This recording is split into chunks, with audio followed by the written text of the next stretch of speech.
ৰাতিপুৱা উঠিলোঁ। ৰাতিপুৱা উঠি চাহ তাহ একো খোৱাই নাই। আজি কঠীয়া পাৰিম,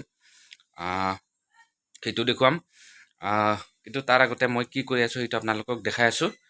চাওক,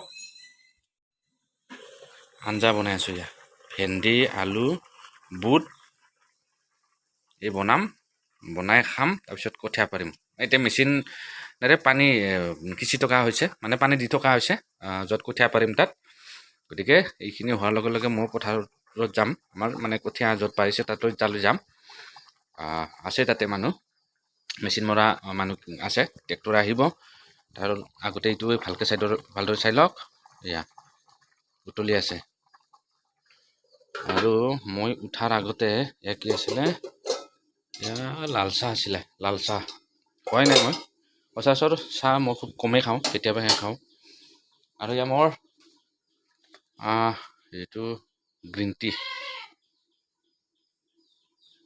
এপছুত যেতিয়া মই এপছৰ মিটিঙত কনফাৰেঞ্চত গৈছিলোঁ লাষ্ট দতমাত যেতিয়া হওঁতে, এয়া গ্ৰীণ টি এইটো খাওঁ মাজে মাজে। এয়া চাওক, আমি এতিয়া কঠীয়া পাৰিম। ইয়াতে হাল বাই আছে। আৰু এয়া লাম্বু মেচিন মালিক, এইটো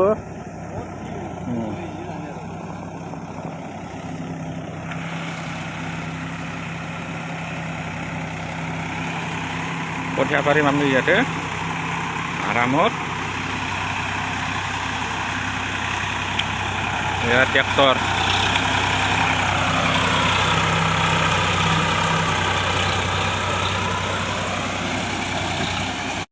কঠীয়া পাৰা হৈ গ'ল। এতিয়া বৰ বিশেষ দেৰি নকৰোঁ। কি বুলি কয়, কঠীয়া পৰা হ'ল যিহেতু ঘৰলৈ যাওঁ। আৰু আজিৰ ব্লগটো মই বেছি দীঘলীয়া নকৰোঁ। এইখিনিতে মই ব্লগটো ৰাখিছোঁ। এতিয়া ঘৰত যাওঁ। ঘৰত যাই গা পা ধুই এনেকৈ অকণমান ভাত খাই পেলাই অকণমান ৰেষ্ট লৈ থাকিম। আজিৰ ব্লগটো ইমানেই। এডিট কৰিবও লাগে, গতিকে ভালদৰে এডিট কৰিব নাজানো। গতিকে আজিলৈ ভিডিঅ' এইখিনিয়ে। Bye bye.